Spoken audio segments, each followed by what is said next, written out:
మనము physiography of India భారతదేశ భౌగోళిక స్వరూపానికి సంబంధించినటువంటి అంశాలను మనము చర్చించుకుంటూ ఉన్నాం. ముందు సెషన్లో మనము భారత్కి మయన్మార్కి ఉన్నటువంటి సరిహద్దు రాష్ట్రాలని వాటి యొక్క ప్రత్యేకతలను చూడడం జరిగింది. వాటితో పాటుగా ఇండో చైనా బోర్డర్కి సంబంధించినటువంటి అంశాలను కూడా మనము గమనిస్తున్నాం. ఇండో చైనా బోర్డర్కి సంబంధించిన అంశాలను కూడా గమనిస్తున్నాం.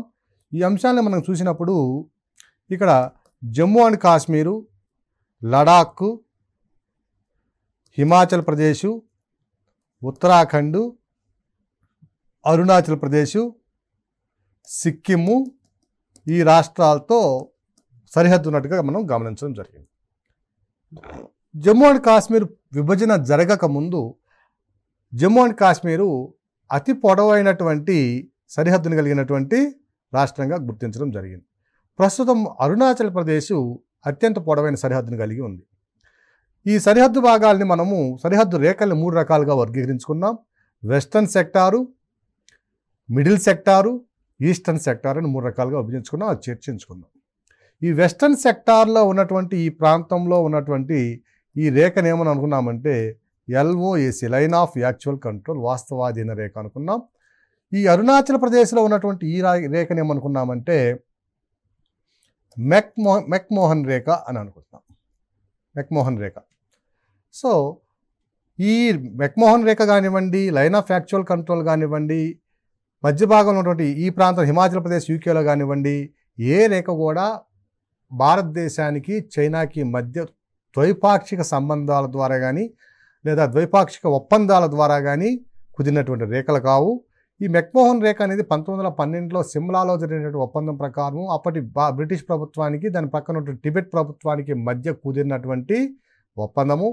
సో ఈ ఒప్పందాన్ని కానీ మిగిలిన ఏ ప్రాంతంలో ఈ సరిహద్దు రేఖను కానీ ఏ రోజు కూడా చైనా ప్రభుత్వము మనల్ని గౌరవించినటువంటి పరిస్థితి లేదు.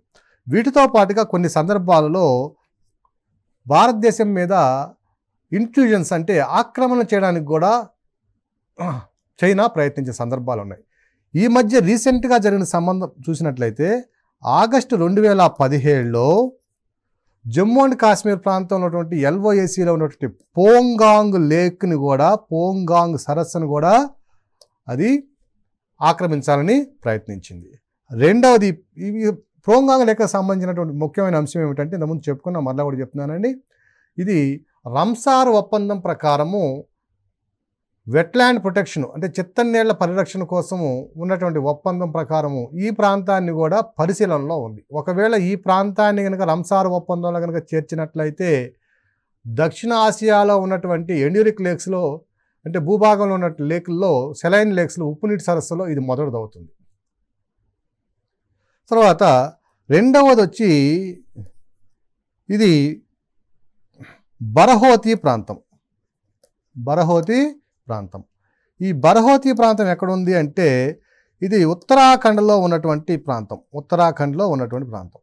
ఈ బరహోతీ అనేది సరిహద్దు రేఖ మీద ఉన్న ప్రాంతం. దీన్ని కూడా ఆక్రమించడానికి ప్రయత్నించింది. ఇక్కడ కూడా కాల్పులు జరగడం, కొంత ప్రాణ నష్టం జరగడం కూడా జరిగింది. ఇది 2017 ఆగస్టులో మొదటిది జరిగితే ఇది 2017 జూలైలో జరిగినటువంటి సంఘటన. ఇవన్నీ కూడా ప్రీవియస్ సివిల్స్లో వచ్చినటువంటి ప్రశ్నలు, అభ్యర్థులు గమనించాలి. ఇక మూడవది వచ్చినట్లయితే డోక్లాం ప్రాంతం. డోక్లాం ప్రాంతం ఇది వచ్చి సిక్కిం ప్రాంతంలో ఉన్నటువంటి, సిక్కింకి ఇటు భూటాన్కి టిబెట్కి మధ్యలో ఉన్నటువంటి ఈ ట్రై జంక్షన్ పాయింట్లో ఉన్నటువంటి ప్రాంతం డోక్లాం ప్రాంతం. ఈ డోక్లాం ప్రాంతాన్ని ఇది భూటాన్కి సంబంధించి ప్రాంతం. ఇది ఈ భూటాన్కి సంబంధించిన ఈ ప్రాంతం కూడా భారతదేశ పరిరక్షణలో ఉన్నటువంటి ప్రాంతం. సో భూటాన్కి సంబంధించిన వచ్చినప్పుడు మనం ఆ విషయాన్ని చర్చించుకుందాం. సో ఈ భూటాన్కి సంబంధించిన డోక్లాంను కూడా ఆక్రమించాలని ప్రయత్నించినప్పుడు ఆ సందర్భంలో కూడా భారతదేశానికి చైనాకి మధ్య కొన్ని ఘర్షణలు అనేవి చోటు చేసుకున్నాయి. ఇక్కడ కూడా కొంత ప్రాణ నష్టం జరగడం అనేది జరిగింది. సో ఈ మధ్య కాలంలో భారతదేశానికి చైనాకి మధ్య జరిగినటువంటి ఘర్షణలు ఉన్న ప్రాంతాల్లో 3 సందర్భాలు ఉన్నాయి. అవి 2017 సంవత్సరంలో అన్నీ కూడా జరిగింది. ఆగస్టు 2017లో పోంగాంగ్ లేక్ని, 2017 జూలైలో బరహోతీ ప్రాంతాన్ని, 2017 జూన్లో డోక్లాం ప్రాంతాన్ని ఆక్రమించాలని ప్రయత్నించినటువంటి సందర్భాలు మనకి గమనించవచ్చు. ఇక మూడవది Indo Pakistan boundary. Indo Pakistan boundary. Indo Pakistan boundary. So మూడవ అతిపెద్ద బౌండరీ సరిహద్దు కలిగినటువంటి దేశము పాకిస్తాన్.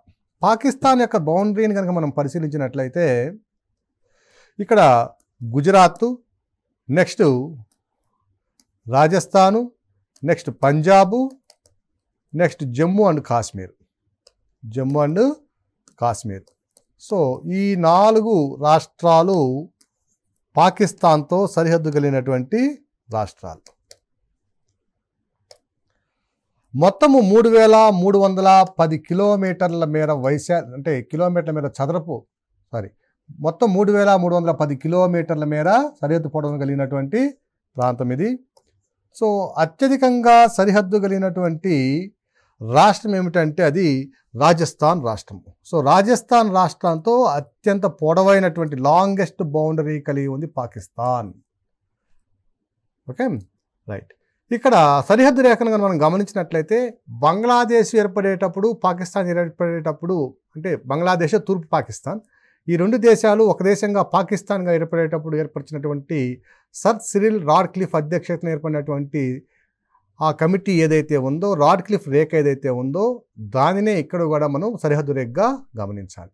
వీటితో పాటుగా గుజరాత్లో ఉన్నటువంటి రాన్ ఆఫ్ కచ్ ప్రాంతంలో, ఈ ప్రాంతంలో ఇప్పుడు కూడా భారతదేశానికి పాకిస్తాన్కి చెదురుముదురుగా సంఘటనలు అనేవి జరుగుతూనే ఉంటాయి. రాన్ ఆఫ్ కచ్ ప్రాంతం. సో ఈ రాన్ ఆఫ్ కచ్లో ఇంపార్టెన్స్ ఏమిటంటే ఇది కొన్ని సహజ వనరులకు నిలయం. ఈ ప్రాంతం అంటే పెట్రోలియం నిల్వలు ఎక్కువగా బయటపడుతున్న ప్రాంతము. అలాగే పశ్చిమ తీరంలో ఉన్నటువంటి ప్రాంతంలో అత్యధికంగా సహజ వాయువు, పెట్రోలియం నిక్షేపాలు కలిగి ఉన్నటువంటి ప్రాంతం. ఇవి చిత్తడి నెలల ప్రాంతం ఇది కూడా. సో ఈ రాన్ ఆఫ్ కచ్ ప్రాంతంలో ఉన్నటువంటి 23.5 డిగ్రీలు పైన ఉన్నటువంటి 24 డిగ్రీల ఉత్తర అక్షాంశ రేఖ, దీన్నే సర్ క్రీక్ రేఖ అంటాము. ఈ సర్ క్రీక్ రేఖ ఈ ప్రాంతంలో, రాన్ ఆఫ్ కచ్ ప్రాంతంలో అంటే పాకిస్తాన్లోని సింధు ప్రావిన్స్కి, ఇండియాలోని గుజరాత్ రాష్ట్రానికి మధ్య ఉన్నటువంటి సరిహద్దు రేఖగా మనం గమనించాలి. సర్ క్రీక్ రేఖ, దీన్నే 24 డిగ్రీల సమాంతర రేఖ అంటాము. 24 degrees north are 24 degrees parallel latitude, ఇది సరిహద్దుగా ఉంది. ఇక జమ్మూ అండ్ కాశ్మీర్ని ఏర్పడే సందర్భంలో 1948లో ఇక్కడ చాలా భాగాన్ని పాకిస్తాన్ ఆక్రమించడం జరిగింది. సో దీన్నే పాకిస్తాన్ ఆక్రమిత కాశ్మీర్ అంటాం, పాక్ ఆక్యుపైడ్ కాశ్మీర్ అంటాం. ఈ పాక్ ఆక్యుపైడ్ కాశ్మీర్కి మిగిలిన జమ్మూ కాశ్మీర్కి మధ్య ఉన్న రేఖను ఏమంటామంటే లైన్ ఆఫ్ కంట్రోల్ అంటాం, LOC, నియంత్రణ రేఖ. లైన్ ఆఫ్ కంట్రోల్, నియంత్రణ రేఖ అంటాం. సో ఈ లైన్ ఆఫ్ కంట్రోల్, నియంత్రణ రేఖ దేని గుండా వెళ్తుందంటే ఇక్కడ కారాకోరం పర్వతశ్రేణి ఉంది. ఇక్కడ ఉన్నటువంటి పర్వతశ్రేణి ఏంటంటే కారాకోరం పర్వత శ్రేణి. ఈ ఎగువ భాగంలో, కారాకోరం దిగువన అనేక పర్వతాలని తర్వాత చూద్దాం మళ్ళీ. అవి కారాకోరం పర్వత శ్రేణి. ఈ కారాకోరం పర్వత శ్రేణికి తూర్పు భాగంలో ఒక హిమనీ నదం ఉంది, సియాచిన్ హిమనీ నదం, సియాచిన్ గ్లేషియర్, సియాచిన్ హిమనీ నదం ఉంది. దీని యొక్క ప్రత్యేకత ఏమిటంటే ధ్రువ ఉపధ్రువ ప్రాంతాలకి ఆవల ఉన్నటువంటి హిమనీ నదాల్లో భూభాగం మీద అతిపెద్ద హిమనీ నదం. దాదాపు 75 కిలోమీటర్ల పొడవు, 58 కిలోమీటర్ల వెడపు ఉన్నటువంటి ఈ హిమనీ నదము ఈ ప్రాంతంలో ఉండేటటువంటి ఆవిర్భవించేటటువంటి నదీ వ్యవస్థకి జీవనాధారం. ఉదాహరణకు భారతదేశం నుంచి ప్రవహించే సింధు నదిని కనుక మనం చూసినట్లయితే ఇండస్, జేలమ్ము, చెనాబు, రావి, బియాసు, సట్లెజి, ఈ నదీ వ్యవస్థను సింధు నదీ వ్యవస్థ అంటాం. ఈ సింధు నది వ్యవస్థలో పైన ఉన్నటువంటి ఇండస్, జేలంకు సంబంధించినటువంటి ఈ నదులకి అవసరమైనటువంటి నీరంతా కూడా ఈ సియాచిన్ హిమనీ నది నుంచి మాత్రమే వస్తుంది. పాకిస్తాన్ కనుక మనం గమనించినట్లయితే దానికి అవసరమైనటువంటి నీటి వనరుల్లో 99% నీటి వనరులు హిమాలయ పర్వతాల్లో ఉన్నటువంటి హిమనీ నది వ్యవస్థ వల్ల మాత్రమే వాటికి అందుతుంది. సో ఈ హిమనీ నది వ్యవస్థ ప్రపంచంలోనే ధ్రువ ఉపధ్రువ ప్రాంతాలకి ఆవల ఉన్నటువంటి హిమనీ నదాల్లో అతిపెద్ద హిమనీ నద వ్యవస్థ. ఇక్కడ వీటితో పాటుగా మరొక హిమనీ నదాలు ఉన్నాయి, అవన్నీ కూడా తర్వాత సందర్భంలో చూద్దాం. సో ఈ హిమనీ నదానికి, సియాచిన్ హిమనీ నదానికి ఇక్కడ ఉన్నటువంటి ఒక పర్వత శ్రేణి ఉంది, దీన్నే సలటోరా పర్వతాలు అంటాం. సలటోరా.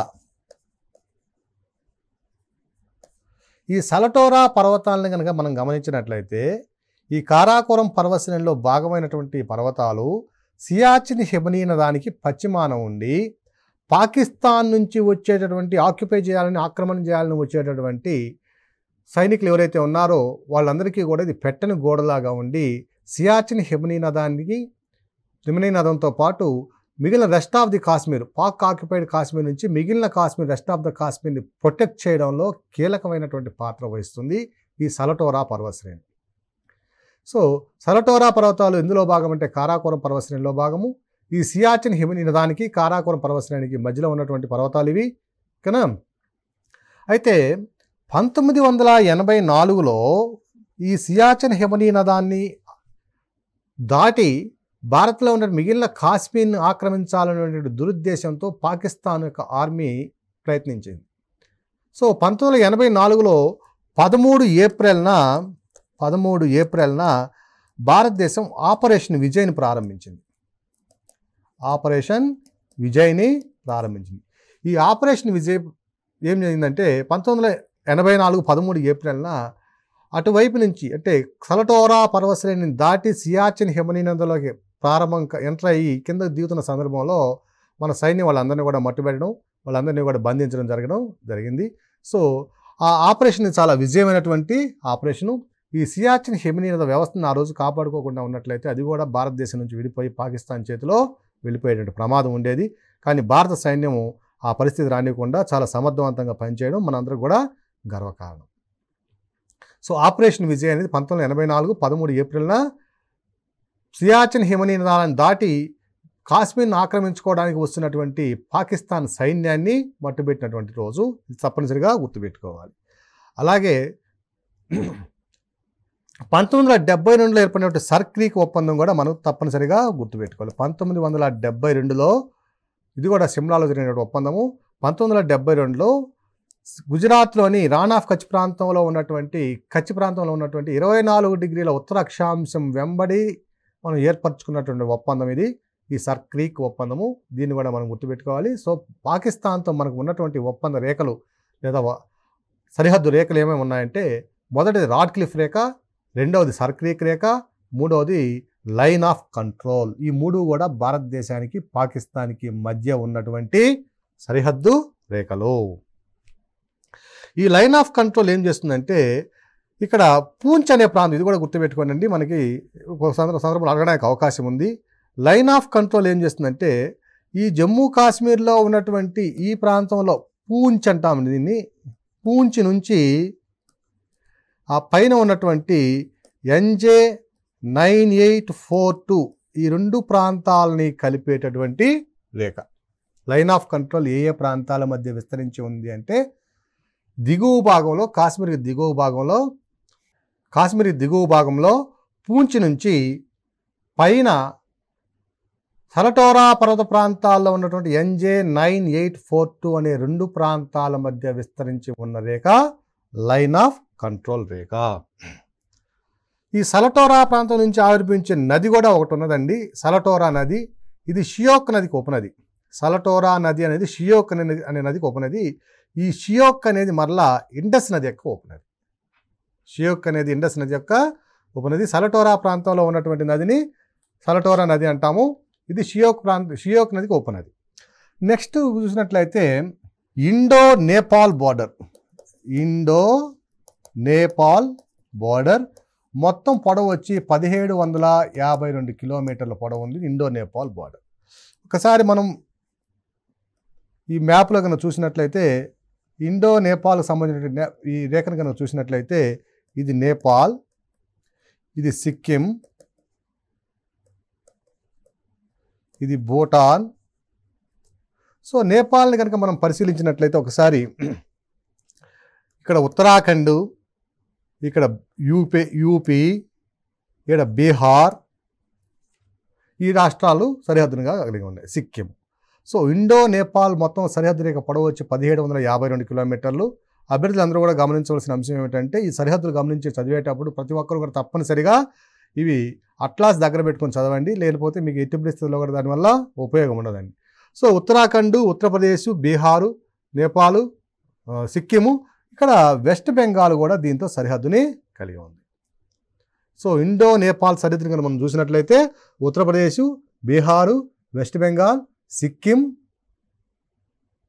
యూపీ ఈ రాష్ట్రాలు సరిహద్దుని కలిగి ఉన్నాయి. ఉత్తరాఖండ్, ఉత్తరప్రదేశ్, బీహార్, సిక్కిం, వెస్ట్ బెంగాల్ రాష్ట్రాలు సరిహద్దుని కలిగి ఉన్నాయి. వీటిలో అతి పొడవైన సరిహద్దు కలిగిన రాష్ట్రం ఏంటంటే ఉత్తరప్రదేశ్ రాష్ట్రం. ఇక ఇండో నేపాల్కి మధ్య ఉన్నటువంటి సరిహద్దు ఒప్పందాన్ని కనుక మనం పరిశీలించినట్లయితే ఇండో నేపాల్ పీస్ ట్రీటీ 1950 అనేది భారతదేశానికి నేపాల్కి మధ్య ఉన్నటువంటి అంతర్జాతీయ సరిహద్దు ఒప్పందము. ఇది స్నేహపూర్వక ఒప్పందము. ఓకేనా? అది ఇక ఈ సరిహద్దుని కనుక మనం చూసినట్లయితే ఇండో నేపాల్కి మధ్య ఉన్న సరిహద్దుని మనం చూసినట్లయితే మొత్తం సరిహద్దు అంతా కూడా శివాలిక్ పర్వత పాదాల వెంబడి సరిహద్దు రేఖ విస్తరించి ఉండడం మనం గమనించవచ్చు.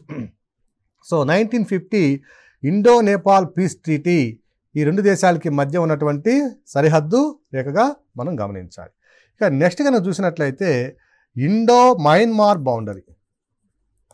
Indo Myanmar boundary. సో మయన్మార్కి ఇండియాకి మధ్య ఉన్నటువంటి సరిహద్దు రేఖను మనం గమనించినట్లయితే ఇది మయన్మార్. ఈ మయన్మార్ అనేది ఇక్కడ ఈ ప్రాంతంలో ఉన్న నదీ వ్యవస్థ ఏమిటంటే ఇర్రావడి రివర్ బేసిన్. ఇర్రావడి నదీ వ్యవస్థ. ఇక్కడి నుంచి వస్తున్న నదీ వ్యవస్థ ఏమిటంటే బ్రహ్మపుత్ర నదీ వ్యవస్థ.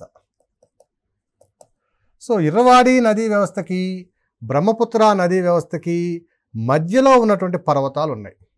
వీటిని ఈ ప్రాంతాలని తూర్పు హిమాలయాలు లేదా పూర్వాచల హిమాలయాలు అంటాం. ఇక్కడ అరుణాచల్ ప్రదేశ్లో ఉన్నటువంటి పర్వతాలు పట్కాయ్-బూమ్ హిల్స్, తర్వాత Naga hills, Manipur hills, Mizo hills, ఈ కొండల మధ్య ఇక్కడ ఉన్నటువంటి ఈ ఇర్రావడి నదీ వ్యవస్థకి మధ్య ఆంగ్సాన్ యోమా పర్వత శ్రేణి ఉంది. ఇక్కడ ఇది కూడా గుర్తుపెట్టుకోండి. ఈ ఆంగ్సాన్ యోమా పర్వత శ్రేణి వ్యవస్థకి ఇక్కడ ఉన్నటువంటి పూర్వాచల్ హిమాలయాలకి మధ్య విస్తరించి ఉన్న వ్యవస్థ ఇండో మయన్మార్ బౌండరీ. మొత్తం బౌండరీ పొడవు వచ్చి 1458 కిలోమీటర్లు. ఈ 1458 కిలోమీటర్లు చూసినట్లయితే అత్యధికంగా అరుణాచల్ ప్రదేశ్లోని పట్కాయ్-బూమ్ హిల్స్ వెంబడి ఈ సరిహద్దు రేఖ ఎక్కువగా వ్యాపించి ఉంది. సో మన మయన్మార్కి ఇండియాకి ఉన్నటువంటి సరిహద్దు రేఖ ఏ ఏ పర్వత శ్రేణుల మధ్య గలదు అని అడగడానికి అవకాశం ఉంది, లేదా ఏ ఏ నదీ వ్యవస్థల మధ్య గలదని అడగడానికి అవకాశం ఉంది, లేదా ఇంకా పిన్ పాయింట్గా వెళ్ళినట్లయితే పట్కాయ్-బూమ్ హిల్స్ ఏ దేశంతో సరిహద్దును కలిగి ఉన్నాయి అని కూడా అడగవచ్చు. సో అరుణాచల్ ప్రదేశ్లో ఉండే పట్కాయ్-బూమ్ హిల్స్ ఇక్కడ ఉన్నటువంటి పైన టిబెట్తోనూ ఇటువైపు నుండి మయన్మార్తో రెండింటితో కూడా సరిహద్దులు కలిగి ఉంది. సో మొత్తం మీద చూసినట్లయితే 1458 కిలోమీటర్లు. దీన్ని 1826 18 ఫిబ్రవరి అంటే భారత ప్రభుత్వం కాకుండా భారత ప్రభుత్వాన్ని బ్రిటిష్ వాళ్ళు పరిపాలించే సందర్భంలో 1826వ సంవత్సరంలోనే మొదటి ఆంగ్లో బర్మా వార్, మొదటి ఆంగ్లో బర్మా యుద్ధం తరువాత ఏర్పడినటువంటి ఒప్పందం ఇది. ఇది చాలా బ్లడ్ షెడ్ వార్. ఇది అధిక రక్తపాతంతో కూడినటువంటి యుద్ధము. ఈ యుద్ధం అనంతరము 18 ఫిబ్రవరి 1826న మొదటి ఆంగ్లో బర్మా యుద్ధం తరువాత యోండబో ఒప్పందము అనే ఒక ఒప్పందాన్ని కుదుర్చుకున్నారు. యోండబో అనే ఒప్పందం, Yandabo treaty. So Yandabo treaty forms the boundary between Myanmar and the eastern Himalayas, తూర్పు హిమాలయాలు, లేదా between Myanmar and north east states of India. So Yandabo ఒప్పందము 1826ను ఏర్పరచుకున్నప్పటికీ 1962లో చైనా భారతదేశం మీద దండెత్తి ఆక్సాయ్ చిన్ ప్రాంతాన్ని ఆక్రమించిన సందర్భాన్ని గుర్తుపెట్టుకొని మరలా అటువంటి పరిస్థితి బర్మా నుంచి కూడా మనకి ఎదురవుతుందనే ఉద్దేశంతో మరలా 1964లో ఈ ఒప్పందాన్ని మరలా పునర్నిర్వచించుకోవడం జరిగింది. అంటే మరలా మరొకసారి దీన్ని కన్ఫామ్ చేసుకోవడం జరిగింది. రీ అగ్రిమెంట్ అనేది జరిగింది. So Yandabo treaty which was formed on 18 February 1826 was the boundary between India and Myanmar. So ఇక్కడ చూసినట్లయితే ఇటుపక్క బ్రహ్మపుత్ర, అటుపక్క ఎరవాడి. ఇక్కడ పర్వతాలు చూసినట్లయితే మయన్మార్ నుంచి ఆంగ్సాన్ హ్యోమా పర్వతాలు, ఇటువైపున పర్వతాలను చూసినట్లయితే తూర్పు హిమాలయ పర్వతాలు. సో అత్యధికంగా సరిహద్దు రేఖను కలిగిన ప్రాంతం ఏమిటంటే, రాష్ట్రం ఏమిటంటే అరుణాచల్ ప్రదేశ్. సో ఏ ఏ కొండలు లేదా ఏ పర్వతాలు మయన్మార్తో సరిహద్దును కలిగి ఉన్నాయి అని అడగడానికి కూడా అవకాశం ఉన్నటువంటి ప్రశ్న. ఇక్కడ పట్కాయ్ బుమ్ హిల్స్, దీని తర్వాత Naga hills, Manipur hills, Mizo hills, ఇవన్నీ కనుక మీరు కనుక అట్లాస్ పెట్టుకొని చూసినట్లయితే ఫిజికల్ ఇండియాలో చూసినట్లయితే ఈ పర్వతాలన్నింటినీ కూడా మీరు గమనించగలరు. ఇక్కడ నుంచి మరొక పర్వత వ్యవస్థ కూడా వస్తుంది. నాగా హిల్స్కి మణిపూర్ హిల్స్కి మధ్య బెరైల్ రేంజ్ కూడా వస్తుంది. సో బెరైల్ రేంజ్ కూడా ఉన్నప్పటికీ బెరైల్ రేంజ్కి మయన్మార్కి ఎటువంటి సరిహద్దుతో లేదు. ఇది కూడా మనం గుర్తుంచుకోవాల్సిన అంశం. రైట్. నెక్స్ట్ ఇండో మయన్మార్ తర్వాత మరొక సరిహద్దు రాష్ట్రము Indo Bhutan boundary. Indo Bhutan boundary ఇది సుమారుగా 587 కిలోమీటర్ల మేర సరిహద్దుని కలిగి ఉంది. ఈ సరిహద్దు ప్రాంతాన్ని మనం గమనించినట్లయితే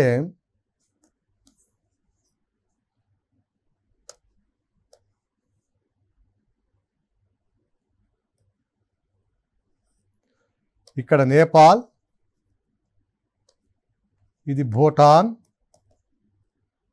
ఇది సిక్కిం, ఇది అరుణాచల్ ప్రదేశ్, ఇక్కడ ఇది వచ్చి chicken neck of west Bengal. So Indo Bhutan సరిహద్దును మనం పరిశీలించినట్లయితే సరిహద్దు కలిగిన రాష్ట్రాలు ఏమిటున్నాయంటే, మొదటిది వెస్ట్ బెంగాల్, రెండవది అరుణాచల్ ప్రదేశ్, మూడవది సిక్కిం, నాలుగవది నేపాల్, అస్సాం. ఈ 4 రాష్ట్రాలు భూటాన్తో సరిహద్దు కలిగినటువంటి రాష్ట్రాలు. ఈ అత్యధికంగా సరిహద్దు కలిగిన రాష్ట్రం ఏమిటంటే భూటాన్తో వెస్ట్ బెంగాల్ రాష్ట్రం అత్యధికంగా సరిహద్దును కలిగి ఉంది. సుమారుగా 197 కిలోమీటర్ల మేర సరిహద్దు కలిగినటువంటి రాష్ట్రము వెస్ట్ బెంగాల్ రాష్ట్రం. ఇక ఇండో భూటాన్ బౌండరీకి సంబంధించిన ఒప్పందాన్ని కనుక పరిశీలించినట్లయితే భూటాన్ దేశము తనకు సంబంధించినటువంటి విదేశాంగ విధానము, దేశ సంరక్షణ వంటి అంశాలన్నింటినీ కూడా భారతదేశంలో పెట్టడం, భారతదేశానికి అప్పగించడం జరిగింది. సో ఈ ఒప్పందాన్ని కనుక మనం పరిశీలించినట్లయితే ఈ ట్రీటీని based on the 1949 peace treaty, 1949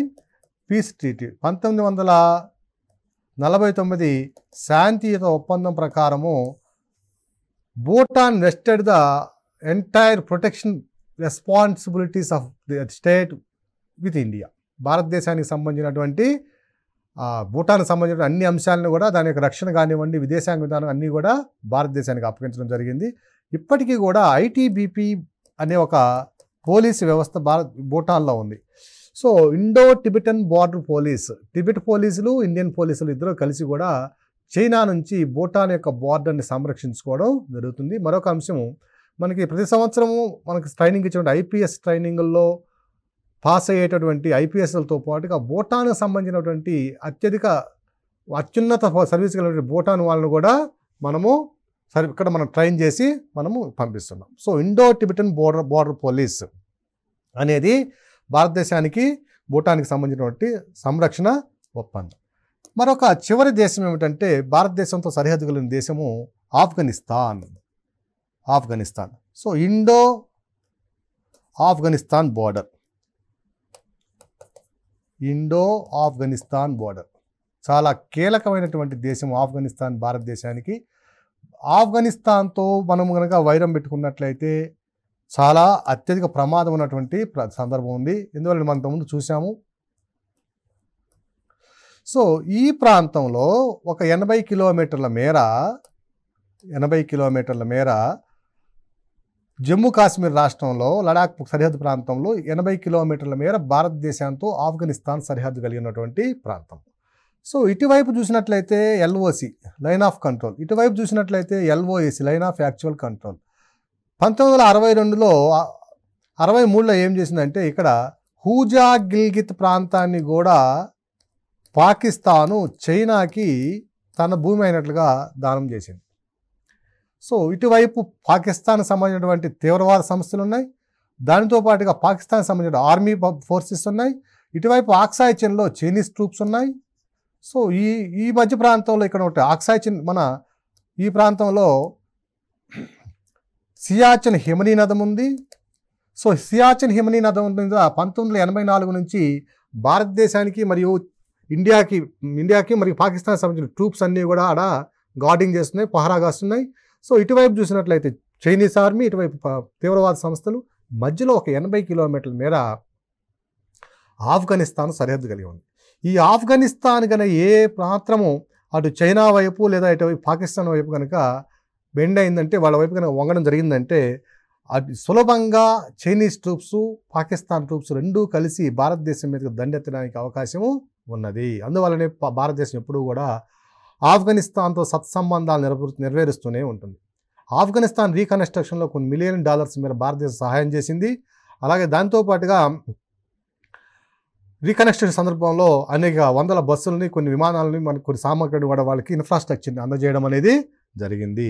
so మనకి ఆఫ్ఘనిస్తాన్కి ఇండియాకి మధ్య ఉన్నటువంటి ఒప్పందం కనుక చూసినట్లయితే డ్యూరాండ్ ఒప్పందం, డ్యూరాండ్ అగ్రిమెంట్ 1890 నాటి డ్యూరాండ్ ఒప్పందం భారతదేశానికి ఆఫ్ఘనిస్తాన్కి మధ్య సరిహద్దు ఒప్పందాన్ని కుదర్చడం జరిగింది. సో ఇప్పటి వరకు మనము భారతదేశంతో సరిహద్దు కలిగినటువంటి వివిధ రాష్ట్రాలని మరియు వాటి యొక్క సరిహద్దుతో దేశాలని మనం చూడడం జరిగింది. అభ్యర్థులందరూ కూడా వీటన్నిటిని నేర్చుకునే సందర్భంలో, చదివే సందర్భంలో తప్పనిసరిగా అట్లాస్ని దగ్గర పెట్టుకొని చదివినట్లయితే మాత్రమే గుర్తుపెట్టుకోగలరు. చాలా టిపికల్గా కన్ఫ్యూజింగ్గా కూడా ఉంటాయి దీని మీద వచ్చే ప్రశ్నలు. సివిల్స్ అనేక సందర్భాల్లో దీని మీద ప్రశ్నలు అడగడం జరిగింది. మనకు ఉన్నటువంటి ఇప్పుడు ప్రస్తుతం నడుస్తున్న ట్రెండ్ ప్రకారము మనకి ఇస్తున్నటువంటి ఫిలిమ్స్ పేపర్ కానివ్వండి, మెయిన్స్ పేపర్ కానివ్వండి, ఆన్ పార్ విత్ ద సివిల్స్తో, సివిల్ సర్వీస్ యూపీఎస్ సంబంధించిన సివిల్స్ పేపర్తో సమానంగా ఉంది. కాబట్టి మన ప్రిపరేషన్ కూడా అదే స్థాయిలో ఉండాలి. మరి అభ్యర్థులందరూ కూడా తప్పనిసరిగా అట్లాస్ దగ్గర పెట్టుకుని మాత్రం వీటన్నిటిని ప్రిపరేషన్ కావాల్సిన అవసరము ఉన్నది.